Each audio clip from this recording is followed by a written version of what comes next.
Hello guys, ito may nakita kaming aso sa likod ng aming bakuran. Actually sa tapat siya ng kabilang bahay.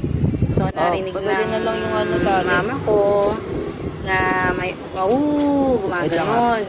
So tinignan namin at nakita din ng anak ko. Ha?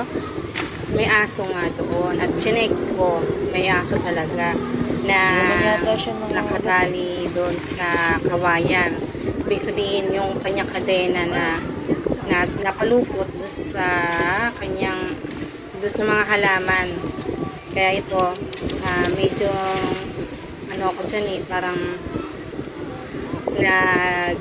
tinitingnan ko baka kagatin ako so hinahawi ko lahat ng mga dahon kasi sobrang dahil umuulan na tayo ng magdamag at saka ng mga nakarang araw kaya medyo malago ang dahon dyan. So ginawa ko yan, itak ko na yung para may madaan ako. Kung halimbawa nangagat siya, madali ako makakatakbo agad. Ganoon.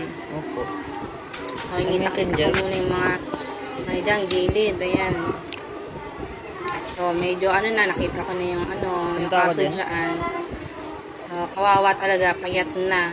Parang 2 araw na hindi siya kumakain dyan. So instead na tinulungan ko siya makawala para actually yung aso na yun nakahiga na lang siya parang nung lumapit na ako tumayo na siya dyan. Ayun ayun nag-ano siya kasi nga parang narinig, parang niya na tutulungan ko siya ganun. Parang nararamdaman ko na ito na yung savior ko, ganyan. So ito guys, nako grabe, naawa talaga ako sa aso na to guys, nako. Kung alam nyo lang yung dyan sa ko na yan, pero medyo takot pa rin ako kasi baka mamaya makagat ako or something kasi hindi ko naman talaga aso to. So tinulungan ko talaga siya makawala doon sa napalupot niyang mga dahon at saka sa kinakabahan pa nga ako dyan kaya kumuha ako ng kawayan para hindi siya makalapit sa akin So ginawa ko talaga ng paraan siya. Ayan, initak ko siya. Ngayon, ayan, nakuha ko na siya. Ayun, hindi ko nga alam kung saan ako dadalhin itong asong to. Naku, Diyos ko pa talaga. Dito ko talaga sa saging. Ayan, diba? Ayan, yung tagakuha ko. Ayan, si David.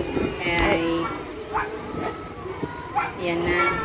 Hindi ko na alam kung anong gagawin ko sa kanya kasi parang alam niya kung saan siya pupunta or something. Kaya sinundan-sundan ko na lang siya para ayun, ito, kumuha na kami ng pagkain para makaano siya. Ayan, inano ko muna dyan siya para hindi siya makawala, para hindi siya lumayo ganun. Kinakain ko muna siya. Sarap ng ulam niya, salmon, sinigang na salmon.